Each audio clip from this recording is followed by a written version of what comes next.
2024 next year మనకి 18వ లోక్సభ ఎన్నిక కాబోతోంది. నెక్స్ట్ ఇయర్ జనరల్ ఎలక్షన్స్ రాబోతున్నాయి లోక్సభకి. ఈ సంవత్సరం చూస్తే మనకి తెలంగాణలో, ఛత్తీస్గఢ్లో, మధ్యప్రదేశ్లో, మిజోరాంలో కమింగ్ డేస్లో ఎన్నికలు రానున్నాయి. అయితే రాజకీయాల్లో, ముఖ్యంగా రాజకీయ పార్టీల్లో క్రిమినాలిటీ బాగా పెరిగిపోతుంది. భారతదేశంలో రాజకీయ వ్యవస్థలో క్రిమినల్స్ పెరిగిపోతున్నారు అనే దాని మీద రాజ్యాంగ నిపుణులు, రాజకీయ నిపుణులు చర్చిస్తున్నారు.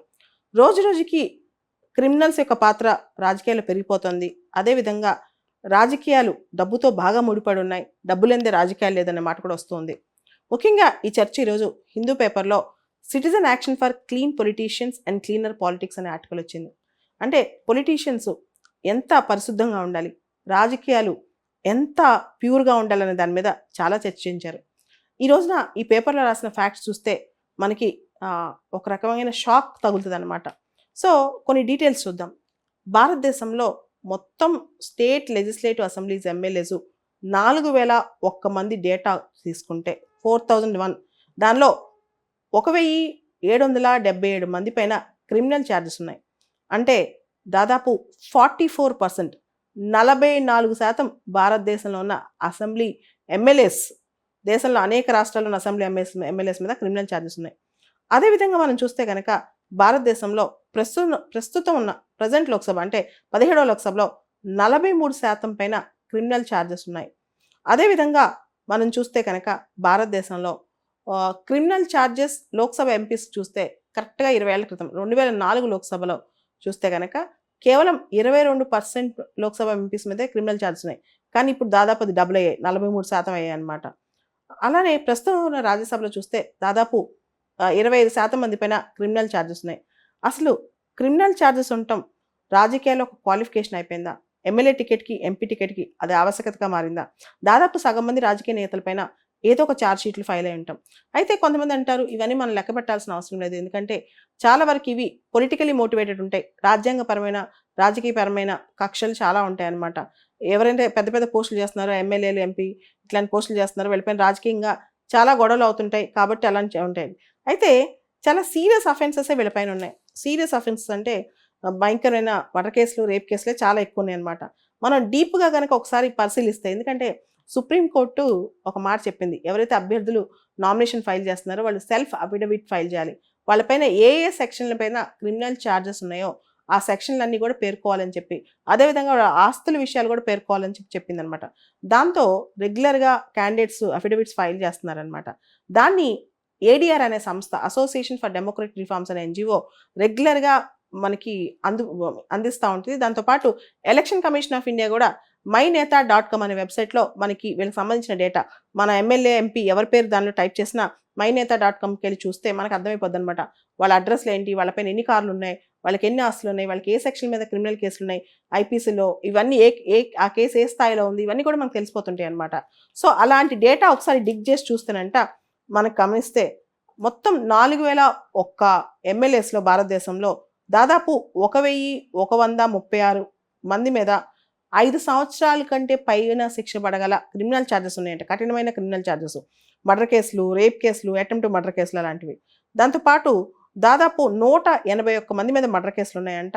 మొత్తం ఎమ్మెల్యేస్లో 114 మంది మీద క్రిమినల్ ఛార్జెస్ అగెన్స్ట్ ఉమెన్, మహిళల పైన క్రిమినల్ ఛార్జెస్ వాళ్ళు. తర్వాత 14 రేప్ కేసులు ఉన్నాయంట. అంటే 14 మంది పైన రేప్ కేసులు ఉన్నాయంట. దాని తర్వాత ఈ కేసుల్లో, క్రిమినల్ కేసెస్లో చూసుకుంటే ఢిల్లీలో ఉన్న ఎమ్మెల్యేస్ పైన క్రిమినల్ కేసెస్ 53%, బీహార్ 59%. అంటే బీహార్లో ఉన్న ఎమ్మెల్యేస్ 59% మంది పైన క్రిమినల్ కేసెస్.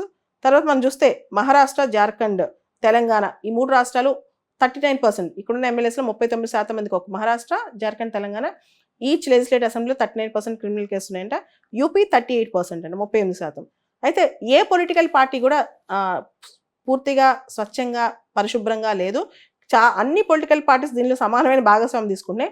మనం కనుక గమనిస్తే బీజేపీ ఎమ్మెల్యేస్ చూస్తే కనుక లీడ్లో బీజేపీ ఉందండి. ఎక్కువ రాష్ట్రాలు ఇప్పుడు బీజేపీ ఉంది కదా. 479 బీజేపీ ఎమ్మెల్యేస్ మీద క్రిమినల్ ఛార్జెస్ ఉన్నాయంట. దానిలో 337 సీరియస్ క్రిమినల్ ఛార్జెస్, అంటే మర్డర్లు, రేపులు, అటెంప్ట్ మర్డర్లు ఇలాంటివన్నీ అనమాట. మొత్తం బీజేపీ ఎమ్మెల్యేస్ దేశవ్యాప్తంగా 479 ఎమ్మెల్యేస్ మీద క్రిమినల్ ఛార్జెస్ ఉంటే 337 criminal charges, serious criminal charges.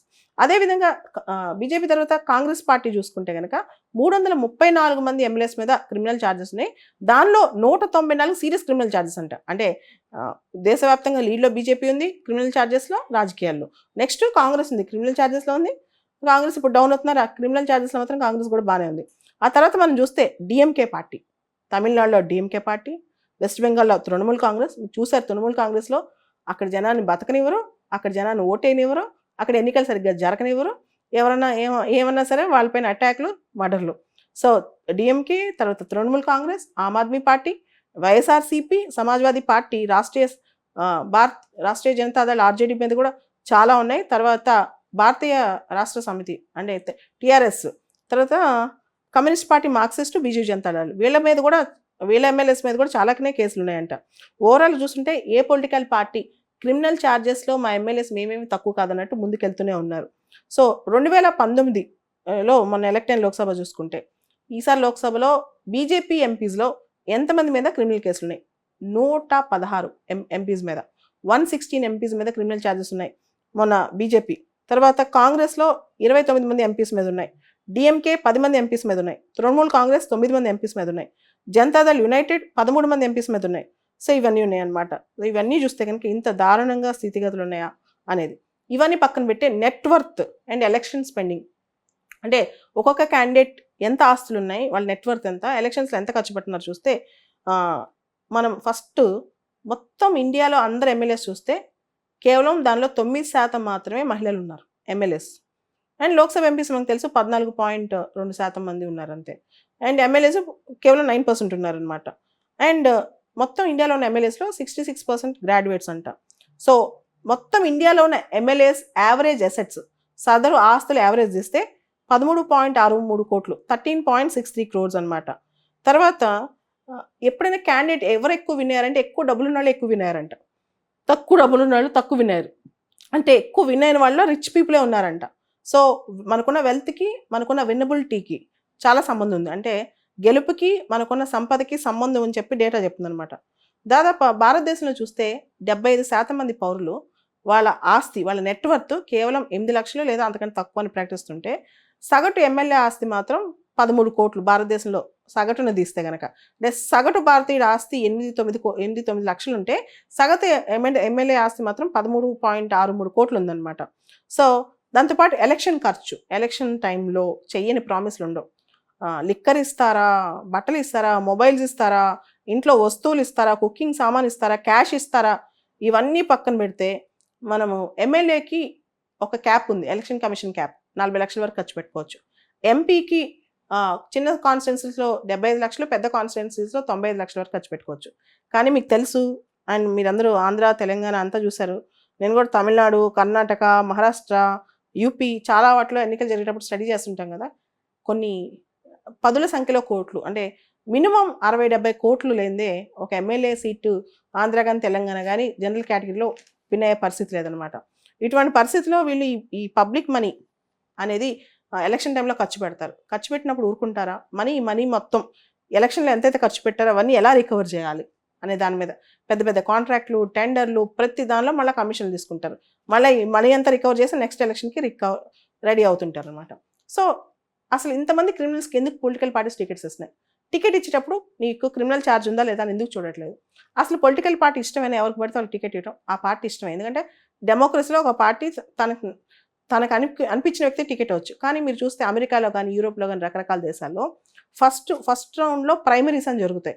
అంటే ఫస్ట్ రౌండ్ సెలక్షన్ అయిన తర్వాత సెకండ్ రౌండ్ సెలక్షన్, ఆ టికెట్ ఇచ్చే ప్రాసెస్, అంటే ఏ క్యాండిడేట్ నించోవాలనే ప్రాసెస్లో కూడా చాలా డెమోక్రసీ ఉంటుంది అనమాట. కానీ భారతదేశంలో పార్టీ నేతలు, పార్టీ పెద్దలు నిర్ణయిస్తారు. సో భారతదేశంలో ఎన్నికల సంస్కరణలు రావాలి అనే దానిలో ఇంకొక అద్భుతమైన విషయం అనుకుంటున్నా, media management and perception management. ఎవరైతే ఎక్కువ మీడియాలో ఉంటారో, ఎవరైతే ఎక్కువ పర్సెప్షన్ మేనేజ్ చేస్తారో, ఎవరైతే ఎక్కువ సోషల్ మీడియాని మేనేజ్ చేస్తారో వాళ్ళే భారతదేశంలో ఎన్నికల్లో గెలుపొందుతున్నారు. ఇది కొత్త ట్రెండ్ అనమాట. ఇప్పటి నుంచి అన్ని సోషల్ మీడియాస్ని, అన్ని ఎలక్ట్రానిక్ మీడియాస్ని, అన్ని న్యూస్ పేపర్స్ని కొనేయటం, దానిలో గోబెల్స్ పబ్లిసిటీ చేయించడం. సో ఇవన్నీ కూడా వచ్చాయి. ఇవన్నీ చేస్తున్నప్పుడు ఒక క్వశ్చన్ వస్తుంది, అసలు ఈ డెమోక్రసీ ఎక్కడ వెళ్తుంది? డెమోక్రసీ ఎంతవరకు? ఈ డెమోక్రసీ మనకు అవసరమా? ఇది డెమోక్రసీనా? అసలు డెమోక్రసీ కంటే ఇమ్మెచ్యూర్ డెమోక్రసీ కంటే బినవలెంట్ డిస్పోటిజం బెటర్ కదా అని చెప్పి. కానీ the only alternative for democracy is democracy. ప్రజలకి ఇది అర్థం కావాలి, ప్రజలు ఇది తెలుసుకోవాలి. ఓటు విలువనే కాదు, మనల్ని ఎవరు పరిపాలిస్తున్నారు, వాళ్ళ అర్హతలు ఏంటి, వాళ్ళ యొక్క రోల్ ఏంటి, వాళ్ళు మన కోసం పరిపాలిస్తున్నారా లేదా, ఇవన్నీ కూడా చాలా అవసరం అనమాట. ఇవన్నీ పక్కన పెట్టేసి వాళ్ళు కేవలం ఎలక్షన్స్ వస్తున్నాయి, ఏ పార్టీ గెలిచింది కాదు. Election is a responsibility and position of a CM or MLA or MP or a minister is a responsibility. అది పక్కన పెట్టి అది పవర్ అనుకున్నంత కాలం, పవర్ పాలిటిక్స్ అనుకున్నంత కాలం భారత రాజకీయాలకు దాష్టికం తప్పదు, ఈ క్రిమినల్స్ రాక తప్పదు. నాకు ఇప్పటికీ గుర్తు, మణిపూర్లో ఆఫ్స్పా ఎత్తేయడం కోసం, armed forces special powers act ఎత్తేయడం కోసం ఐరోమ్ షర్మిల అనే మహిళ 16 సంవత్సరాలు హంగర్ స్ట్రైక్ చేసింది. కేవలం ముక్కులోంచి తను సెలైన్ పెట్టుకుని బతికిందనమాట. ఆవిడ ఒక రాజకీయ పార్టీ స్థాపిస్తే ఆవిడ కేవలం 70-80 ఓట్లు వచ్చాయన్నమాట. అదే యూపీలో ఒక డబుల్ రేపిస్టు, తల్లిని కూతుని కలిపి రేప్ చేసిన వ్యక్తి పైన క్రిమినల్ ఛార్జెస్ ఉన్న వ్యక్తికి పీపుల్ 2 లక్షల మెజారిటీతో ఓటేయించారు. ఈ డెమోక్రసీలో లీడర్స్ తప్ప, ప్రజలు తప్ప. ఈ డెమోక్రసీలో ప్రజలు ఎటు వెళ్తున్నారు, ప్రభుత్వాలు ఎటు తీసుకెళ్తున్నారు. ఈ డెమోక్రసీలో ఫ్రీబీస్ అంటే ఉచితాలకు అలవాటు పడిన ప్రజలు డెమోక్రసీ అనే వ్యవస్థని నాశనం చేయట్లేదా? మనందరం రాజకీయ నేతలది, రాజకీయ పార్టీలు తప్పనుకుంటున్నాం, కానీ ఇదంతా 140 కోట్ల అతిపెద్ద ప్రజాస్వామ్యమైన భారతదేశంలో జరుగుతున్న దాష్టికం. దీనికి సంబంధించి ఈ ఎలక్షన్ టైంలో, కమింగ్ ఎలక్షన్స్లో కొంతన్నా సదరు ఓటరు ఆలోచించకపోతే దేశం ఎటుపోతుంది? అసలు ఈ ప్రశ్నన్నిటికీ బదులేది.